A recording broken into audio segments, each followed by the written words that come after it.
how did you find, like, what is your relationship with that physical component? Obviously, it's important to you. Yeah. Was it always been jujitsu? You know, you've talked to me a lot about it. So Yeah. Well, growing up, I was a very, very weak kid. We had like the presidential fitness stuff, and I was always at the very bottom of my class. I had issues with like essentially malnourishment. Like my parents are very they're like peacemakers. They're very like Rousseauian, I suppose. So they kind of let me steer the way. This is kind of crazy, Doc. I didn't eat a fruit or a vegetable until I was in my 20s. Not a single one. Not a single fruit or vegetable. why? Because I didn't like them. Watermelon? Didn't like it. What? I don't know if I ever had it, but it was one of those things where I was like, I don't like this. And my parents just go, oh, okay, you don't have to eat it. Here's a hot dog or whatever it is. So I ate like hot dogs and I ate grilled cheese sandwiches and I ate pizza. And maybe like, no, that's probably like, I mean, I didn't even like eat like a hamburger until I was like 17 or 18 years old. It was bad. So imagine what that does to your body. I mean, I couldn't run more than like 100 yards or something without getting like wheezing. You know, I couldn't do a pull up. I couldn't do a push up. It was really, really bad. And then in my early 20s, I got into like lifting a little bit and I started to eat like, you know, romaine lettuce from time to time and stuff like that. It was really wild.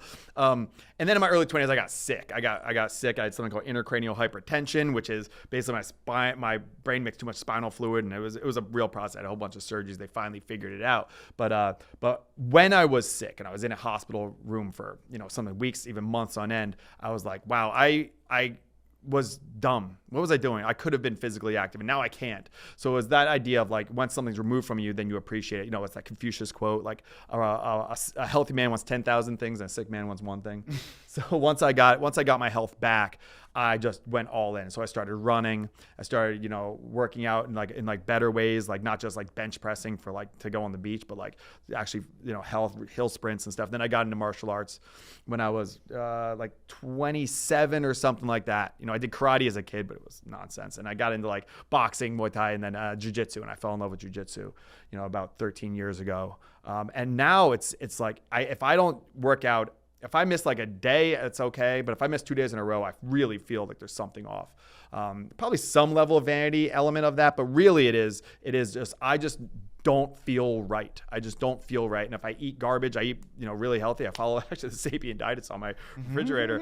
And when I, you know, I'll go off like, on like a, you know, whatever. It's like a celebration. I'll eat nonsense and everything like that, but I'll go right back in. And because I've been on a ketogenic diet, I've cycled in and out of it. I'm pretty metabolically flexible where, if I don't eat for a day, 24 hours or something, I feel fine, like really fine. So I can kind of cycle in and out. But now I can't imagine not living a life that's like active, eating right and stuff like that. And that's the way my poor kids, it's like, that's their life. That's just the way that it is. There aren't Skittles at my house because we don't even view that as food. You know, they go trick or treating, we take it and we're just like, guys, we're throwing it all in the garbage, and they understand. They're like, yeah, that's just nonsense. So, but it's interesting. Going back to the school thing is like, took our kids to like open house at their school, and it's just candy, everything, you know, sprees and airheads and everything like that. And at my school, you know, it's like Wednesday, it's just donut day. There's donuts everywhere. And I was like, it's like, once you understand nutrition a bit, you just look around, you're like, this is crazy how mainstream this is. This is nuts.